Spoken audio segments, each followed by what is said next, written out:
Keep clapping, I'm going to get a drink.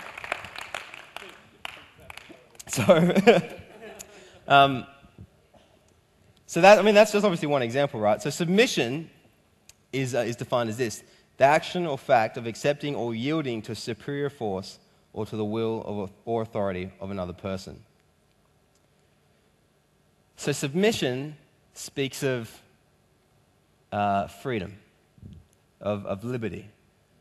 So if you're looking at it as like a kind of battle point of view, right? So if say that's two armies are kind of attacking, and one needs to kind of work it out, right? So if they were to sacrifice, they might sacrifice their food or some of their people, or their firstborns, or all their livestock, or their women, all the women and children.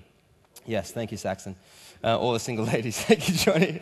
But what they're doing is they're giving something up, right? Whereas surrender then basically you're yielding yourself to the people. So therefore, it's actually life-giving, because you're not giving yourself up. You're not sacrificing your life.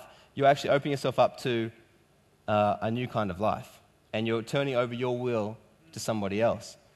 See, this is what we're called to do with Jesus Christ, because He has created all things, and through Him all things are held together.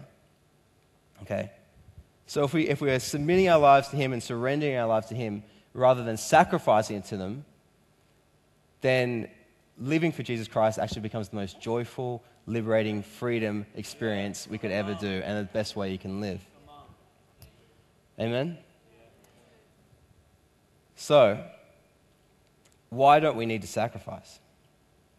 Why are we only called to submit? Because that's the question I asked myself when I've been kind of walking through this. Is why is nothing a sacrifice? Because it hurts sometimes, like it does. I mean, the reality is sometimes it does hurt to sacrifice things. And I kind of realized that the sacrifice has already been made. There is only one thing in this life that is truly valuable and worth holding on to, and His name was Jesus Christ. And He went to the cross, and the sacrifice had already been made for you and I. Once you get a hold of that revelation, that the sacrifice has already happened, and therefore you just need to surrender your life to Him, man, everything makes a lot more sense. Man, so that's my journey so far, and that's where I'm walking through. And I'm increasingly realizing that this is a never-ending journey, that it's continuous, that every single day there are things you need to submit to God and lay down. You may be saved, but you may not be submitted. And salvation, it'll get you into heaven, but you have a whole life to live on earth here with Jesus Christ. And so, why?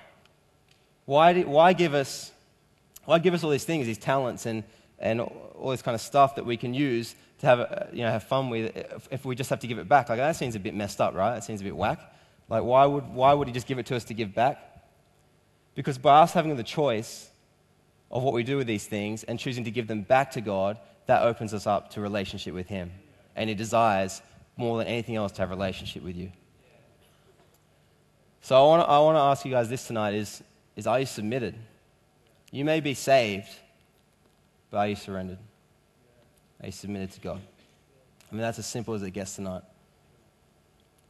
Which, to be honest, I mean, we complicate things so much in our walk and our generation. We complicate things. Even just me today trying to get this out, I was just trying to put together a flashy message. And I realized that this is a simple revelation. That that's as easy as it gets. Do you know what I mean? So, I just want to spend some time just letting that sink in, if I can have the band, and give you guys an opportunity to respond to that message, and experience the peace that comes with that. See, when you surrender to God, man, everything is just so simple, so easy. I mean, me and Amy have been planning our wording and bringing our lives together. I mean, wait. I know some of you have been through that, but some of the people who haven't, wait till you get to that stage. Because, my goodness, I can see why the world doesn't do it our way, to be frank. I can see why non-Christians move in together before they get married. Because it's hard, man. Planning a wedding, finding out where you're going to live and what you're going to do and how you're going to join your lives together. It's so difficult. Deciding how much to borrow from the bank to buy a house. Deciding how much you can afford to rent. Deciding how much you're going to save. Where to live. Thinking about, are you planning long-term so that where you're living can fit kids in? And I'm thinking, man, 6 months ago, the biggest decision I had to make was, are we going to have burritos for dinner or are we going to have lamb? Yeah. Lamb. Definitely lamb. And man, it was like the first few months, it was stressful. I think me and Amy came with an inch of killing each other, to be real. But we kind of sat down together and realized, this is not us. Let's just trust God. So we gave it over to Him, and we realized that sometimes submitting, like Dave said in the leaders meeting, if you weren't there, sometimes submitting something to God and having patience that He'll provide and trusting Him takes a lot more faith than stepping out in commitment.